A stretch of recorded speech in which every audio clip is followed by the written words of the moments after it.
Dear students, Assalamu alaikum. I hope you all are fine and very much pleasant by the grace of Allah Almighty.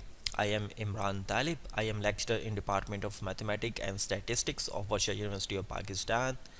Students अब जानते हैं कि हम computational software for mathematics को discuss कर रहे हैं।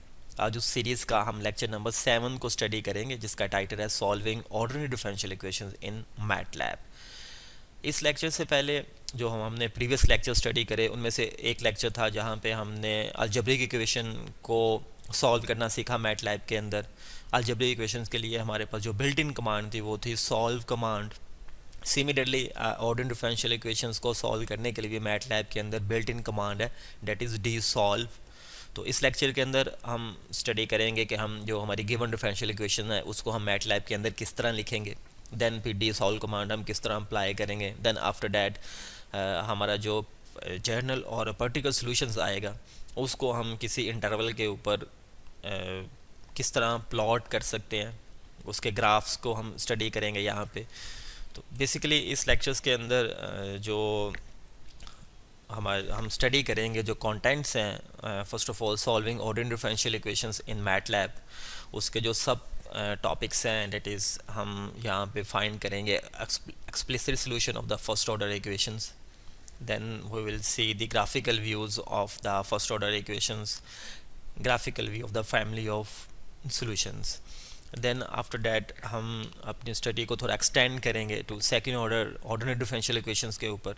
उसके हम एक्सप्लिसिट सॉल्यूशंस को फाइंड आउट करेंगे, फिर जो सॉल्यूशंस का वो होंगे उनको हम प्लॉट करेंगे, एंड देन फिर हम इस टॉपिक को फर्दर एक्सटेंड करेंगे to the solution of system of differential equations. जिस तरह अलजेब्रिक इक्वेशंस में हमने सिस्टम ऑफ अलजेब्रिक इक्वेशंस के सॉल्यूशंस को फाइंड आउट किया था, यहाँ पे भी हम solution of system of differential equations को फाइंड आउट करेंगे, कुछ एग्जांपल्स को स्टडी करेंगे, एट द एंड हम एक्सरसाइज को देखेंगे, कुछ फर्दर क्वेश्चन जो है उनको हम प्रैक्टिस करेंगे।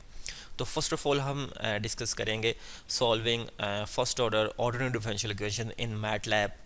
रिमेंबर डैट के लास्ट लेक्चर्स के अंदर हमने स्टडी किया था कि जो मैटलैब के अंदर उसका बिल्ट इन एडिटर है उसके अंदर हम किस तरह वर्क करते हैं। तो अप टू नो हम एडिटर को यूज़ करेंगे, हमारी जितनी भी इनपुट्स होंगे वो हम एडिटर के अंदर टाइप करेंगे, एंड देन आफ्टर डैट हम उसको रन करेंगे, एग्जीक्यूट करेंगे अपनी उस फाइल को, और उसकी जो आउटपुट होगी वो कमांड विंडो के अंदर अपीयर होगी। ये हमारा एडिटर है, हम यहाँ से न्यू फाइल ओपन कर लेते हैं, एंड रिमेंबर जो लेफ़्ट मोर साइड पे आपके पास जो करंट फोल्डर आ रहा है, तो करंट फोल्डर में जो हमने लास्ट टाइम वर्क किया था डेट इज़ टेस्ट फाइल में किया था, फिर टेस्ट 1 फाइल में वर्क किया था, टेस्ट 2 एंड टेस्ट 3। तो यहाँ पे एक चीज़ ऑब्जर्व कीजिएगा कि जब आप कमांड विंडो के अंदर वर्क करते थे तो कमांड विंडो के अंदर जब आप इनपुट को टाइप करते थे तो फिर वो फाइल यहाँ करंट फोल्डर के अंदर एसएच उसकी फ़ाइल एसएच अपीयर नहीं होती थी, अलहदा से सेव नहीं हो रही होती थी।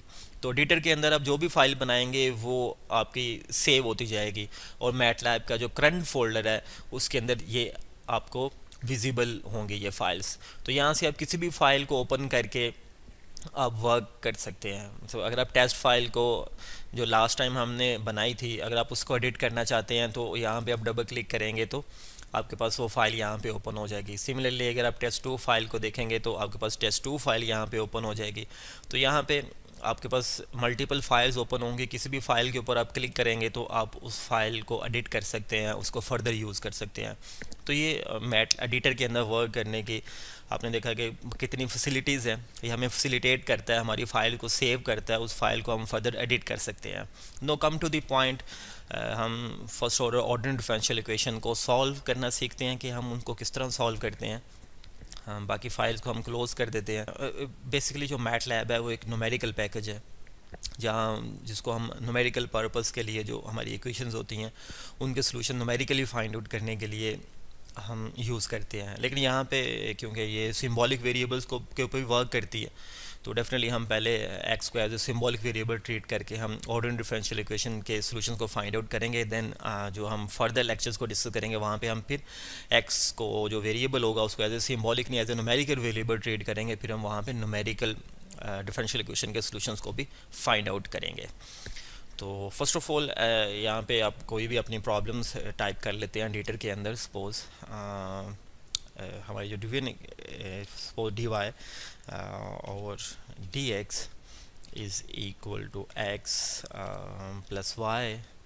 सपोज इस का हम जो डिफरेंशियल इक्वेशंस हैं दैट इज़ फर्स्ट ऑर्डर, इसका हम सॉल्यूशंस फाइंड आउट करना चाहते हैं। अब इसके सॉल्यूशंस को किस तरह हम फाइंड आउट करेंगे? फर्स्ट ऑफ ऑल तो हमें अपनी से इक्वेशंस को डिफ़ाइन करना पड़ेगा कि हमारी एक्चुअली ये हमारी इक्वेशंस है क्या। तो मैटलैब के अंदर जब भी आप एडिटर के अंदर वर्क करेंगे तो आप clear all and close all commands को टाइप कर देंगे। क्लियर ऑल जब आप टाइप करेंगे तो ऑलरेडी जो इसमें वेरिएबल डिफाइन होंगे वो क्लोज हो जाएंगे, अब वो वर्क नहीं करेंगे। और जब आप क्लोज ऑल कमांड को यूज़ करेंगे तो अगर इस ऑलरेडी कोई ग्राफ्स वगैरह मैटलैब के अंदर हमने अगर प्रीवियस वर्क किया है तो वो प्रीवियस ग्राफ मैटलैब के अंदर अभी उसकी मेमोरी में स्टोर है तो वो क्लोज हो जाएगा। तो हम जो अपने न्यू ग्राफ प्लॉट करेंगे तो वो ओरिजिनल एक नया ग्राफ प्लॉट होगा। तो इन कमांड्स का यूज़ करना बहुत ज़रूरी है। जब भी आप एडिटर के अंदर वर्क करें तो सबसे पहले आप इन कमांड्स को टाइप कर लेंगे। देन अब हम आते हैं जो गिवन डिफरेंशियल इक्वेशन है उसके सॉल्यूशंस की तरफ। उसको हम एक वेरिएबल के अंदर स्टोर कर लेते हैं विद इक्वेशन के नाम से।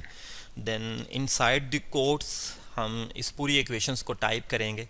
तो D Y over D X mean first order derivative appear हो रहा है तो मैटलैब के अंदर आप कैपिटल डी जो है वो यूज़ करेंगे डी ओवर डी एक्स के लिए, यानी फर्स्ट ऑर्डर डेरिवेटिव शो करने के लिए आप डी वाई लिखेंगे। It's mean dy mean derivative of variable y with respect to x mean dy over dx, then equal to x and plus y। अब ये हमारी गिवन डिफरेंशियल इक्वेशंस होगी। Semicolon आप यूज़ कर लें ताकि इसकी आउटपुट जो है वो सप्रेस हो जाए। देन अब हम इसके सॉल्यूशंस डी सॉल्व कमांड जो मैटलैब के अंदर बिल्ट इन कमांड होगी आप उसको सॉल्व करेंगे डिफरेंशियल इक्वेशंस के सॉल्यूशंस को फाइंड आउट करने के लिए। देन फिर inside the brackets first of all equations, हमने इस इक्वेशंस को जिस वेरिएबल के अंदर स्टोर किया होगा हम वो वेरिएबल यहाँ पे टाइप कर देंगे। Then comma and then the input variable that is our independent variable जो है x, उसको हम टाइप कर देंगे। और देन फिर हम इसको एग्जीक्यूट करेंगे। मतलब अब इसका डी सॉल्व कमांड से इस गिवन डिफरेंशियल इक्वेशन का ये एक जनरल सॉल्यूशंस हमें दे देगा। तो एग्जीक्यूट करें, जब एग्जीक्यूट करेंगे तो मैटलैब आपसे मांगेगा कि आप पहले इसे सेव करें। इसे आप सेव करें तो for example first order equation you can say 2, हम इससे इसे सेव कर लेते हैं इस नाम से। तो ये इसका जर्नल सॉल्यूशन जो given differential equation D Y by D X उसका जो जर्नल सॉल्यूशन है वो कमांड विंडो के अंदर डिस्प्ले हो गया है। क्योंकि अगर हम इसका कोई पर्टिकुलर सॉल्यूशन फाइंड आउट करना चाहते हैं, for example general solution mean that के being a student of mathematics you will be very much familiar with the term of general solution. For different value of C3 you have different solution curves।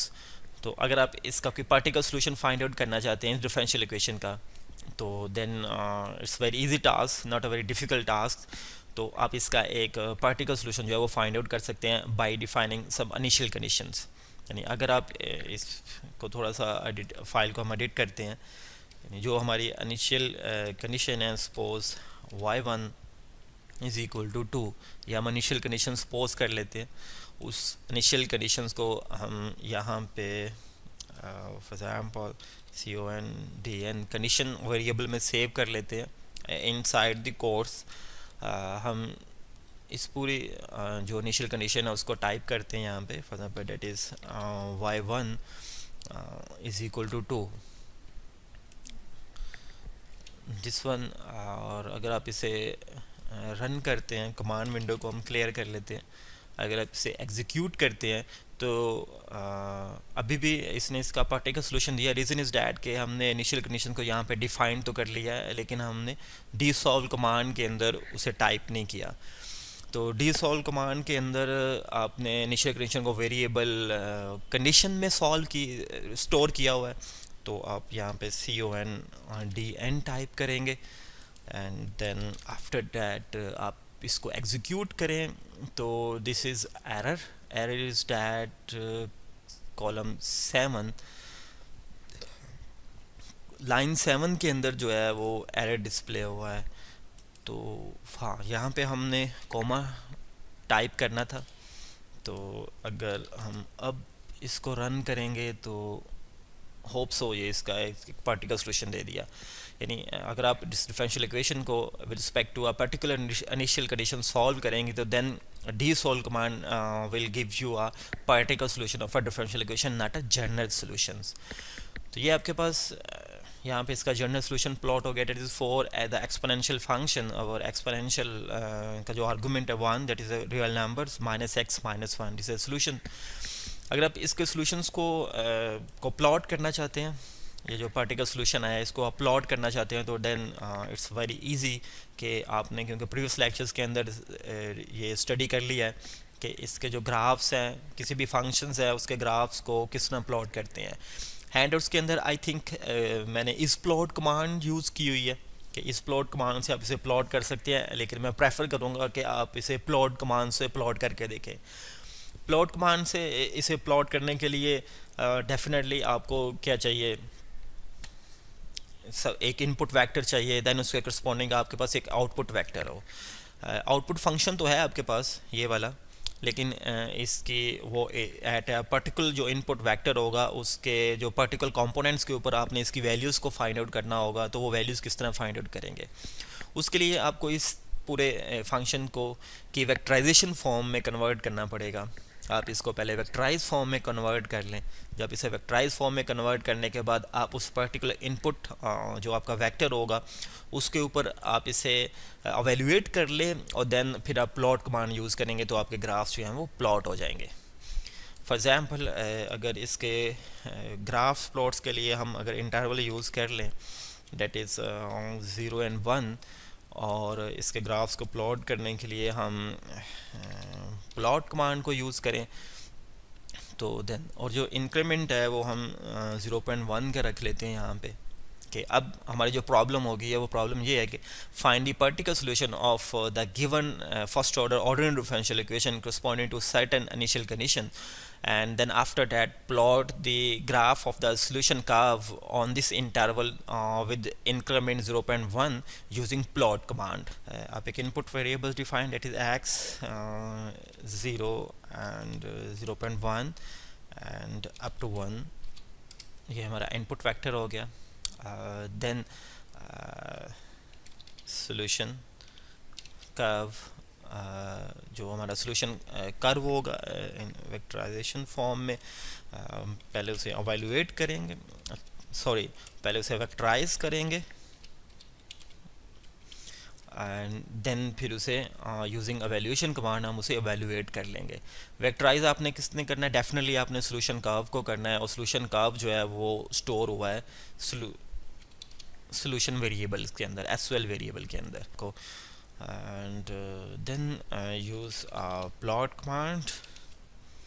Plot command को use करेंगे। Definitely पहले आप input vectors, then दी ये जो आपके पास corresponding output vector है उसको आप लिखेंगे, इसको आप कॉपी कर लें, यहाँ पे आप पेस्ट कर लें।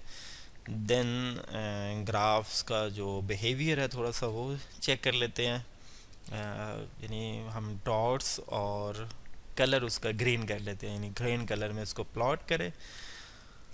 फर्दर डैट एक्स, इसको थोड़ा मॉडिफाई करते हैं, एक्स लेबल्स को एक्स एंड वाई लेबल्स को वाई लेबल कर देते हैं हम,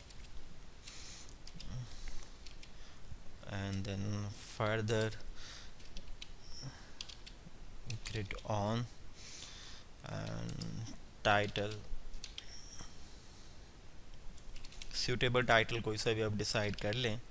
तो that is graph of the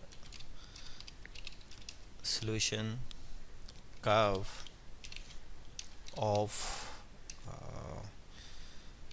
dy over dx is equal to x plus y। ये जो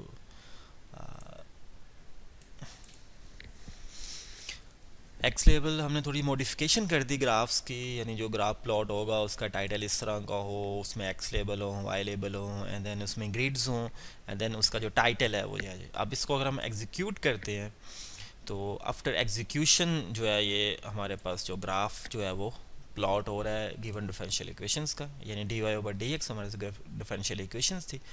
एंड देन ये उसका एक सोल्यूशंस का हो गया। इसके कलर्स को हमने ग्रीन किया था और एक्स एक्सिस को हमने एक्स लेबल कर दिया, वाई एक्सिस को वाई, और जो और टाइटल जो था वो ग्राफ ऑफ द सॉल्यूशन का of the first order order differential equation that is D Y over D X equal to X plus Y. इसको फर्दर मॉडिफाई करना चाहें तो डेफिनेटली आप यहाँ पे लेजेंड्स को शो कर सकते हैं,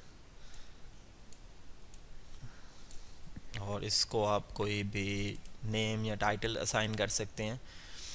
एंड देन अगर आप व्यू में जाएं तो इंसर्ट में फर्दर एडिट में चले जाएं तो यहाँ पे एक्सिस प्रॉपर्टीज़ होंगी, तो फर्दर इसकी एडिटिंग कर सकते हैं जो आपके पास गिवन ग्राफ है।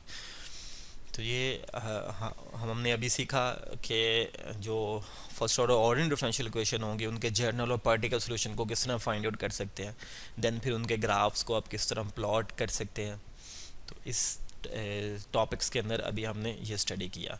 अब इसकी आप फर्दर एग्जांपल्स को आप थोड़ा सा एलेबोरेट कीजिएगा।